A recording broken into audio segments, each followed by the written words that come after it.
Why do you feel exhausted, even after getting a good night's sleep, even on weekends or while on vacation? Why do you feel drained when your health, blood values, and everything else are fine, and you're coming home from a desk job? This is probably the situation billions of people around the world are experiencing and can't solve. We eat well, but it's not enough.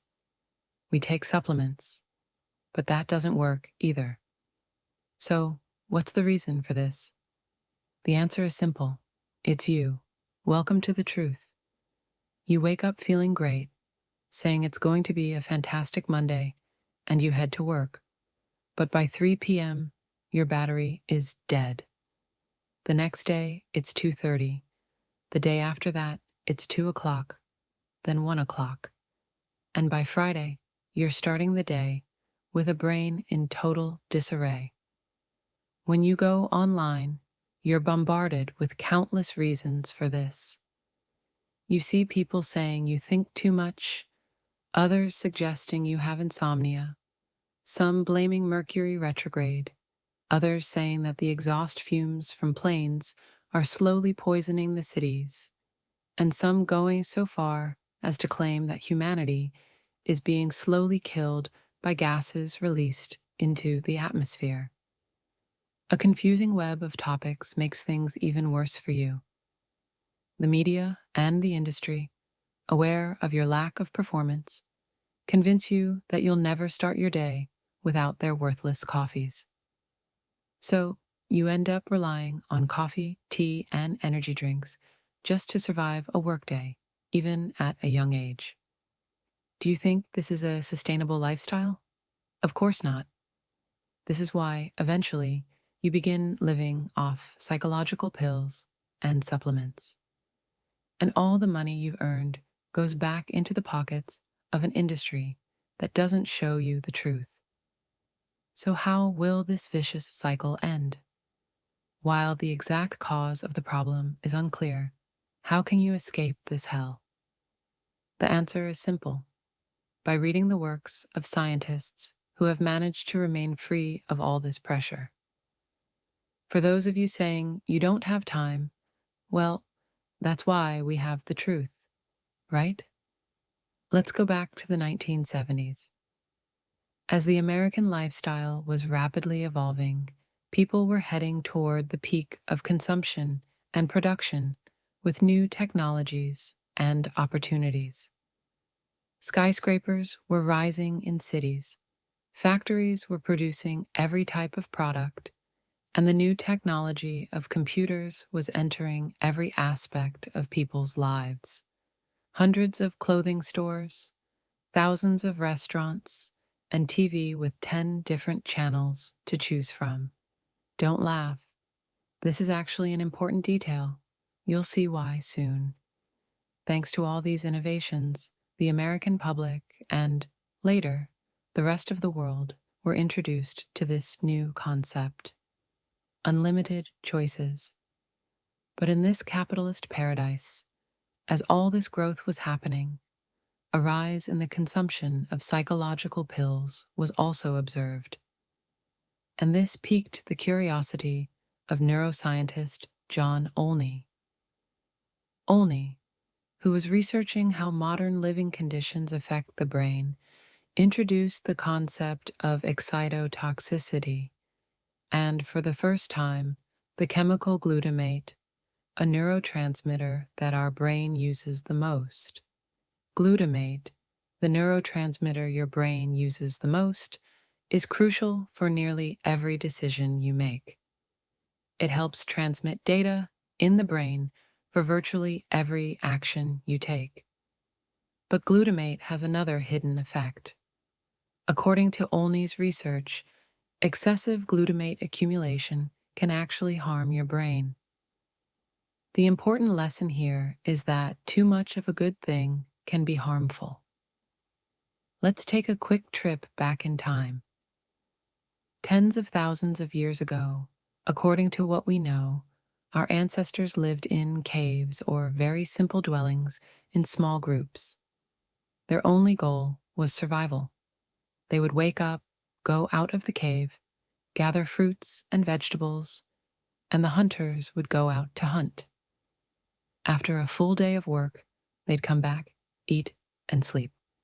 The next day was pretty much the same. Notice how simple life was, right? Wake up, stay dry and warm, eat, reproduce, and sleep. Later, with the invention of the wheel, the use of metals, and so on, humanity began to develop, and the lifestyle started becoming more complex. We began living in villages in larger groups, and daily tasks started to increase. Home maintenance, firewood gathering, agricultural and hunting efforts, animal husbandry, and so on meant more decisions were needed throughout the day.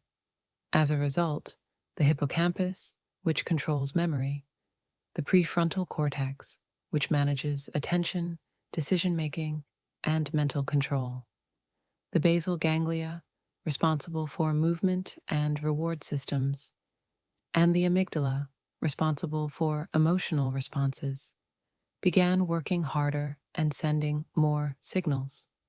One of the key transmitters for these signals is glutamate. As people continued to develop and live in larger cities and societies, the amount of things to control, learn, and manage increased 1,000-fold compared to the simple cave-dwelling days. Life became much more complex. Eventually, with the Industrial Revolution and the modern age, everything spiraled out of control. Let's make a simple comparison. Our ancestor from 20,000 years ago only had to think about what food they would find by the end of the day. Meanwhile, you're spending hours trying to decide if you should mix chia seeds with almond milk or create a breakfast combination of oats, bananas, and eggs. And I haven't even mentioned lunch or dinner yet. Actually, I calculate it. The average person thinks about 200 different food combinations throughout the day. This is an insane number. And remember, each of these thoughts and decisions releases glutamate in your brain. Now add to this the clothes you'll wear, which jewelry you'll put on, the complex Excel sheets, PowerPoint presentations, coding, and the countless decisions made during work. Your brain is overwhelmed with glutamate. When you leave work, thousands of ads bombard your brain, telling you what to buy. You get home, exhausted, and as you lie on the couch with the TV on in the background, where you now have endless options from Netflix, Amazon Prime, satellite TV, etc., you mindlessly scroll through your phone. You think you're relaxing, but every swipe sends a signal to your brain, activating regions including the prefrontal cortex and even triggering dopamine release.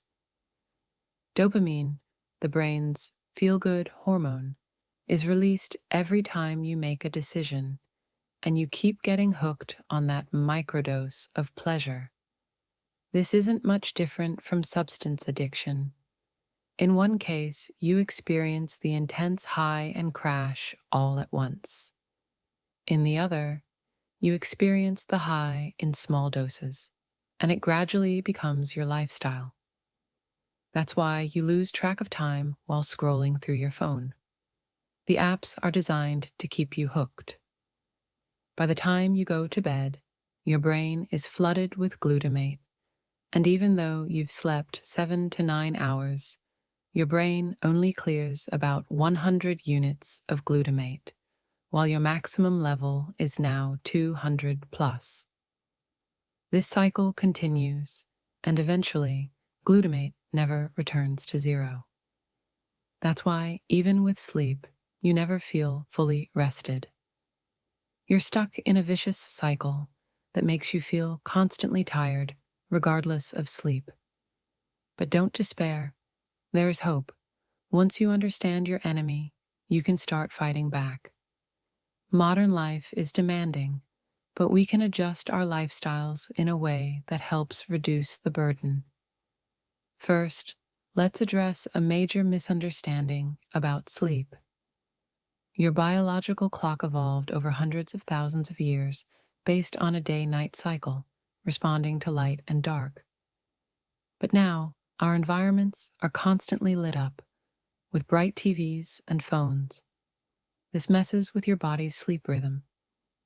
To fix this, avoid screens after 10 p.m. and try to sleep by 11 or midnight. The more natural and dark your sleeping environment, the better. Start reducing decision-making fatigue by preparing your breakfast and clothes the night before, so your brain isn't overloaded in the morning. Include antioxidant-rich foods like berries in your breakfast, and eat omega-3 rich meals like fish and walnuts for lunch. Avoid excessive social media as it overloads your brain with dopamine. Instead of reaching for coffee when you feel tired, try green tea or dark chocolate. Green tea has theanine, which helps calm you and increases alertness, while dark chocolate contains theobromine for an energy boost. Also, implement some healthy routines, like meditation, which can help clear the glutamate buildup in your brain. By following these changes and making them part of your daily life, you'll reduce that mental fatigue and feel better both mentally and physically. Take care of your health and share this message with others. The more people understand the truth, the better. Thank you for watching, and I hope this information helps you. Until next time, take care and stay healthy.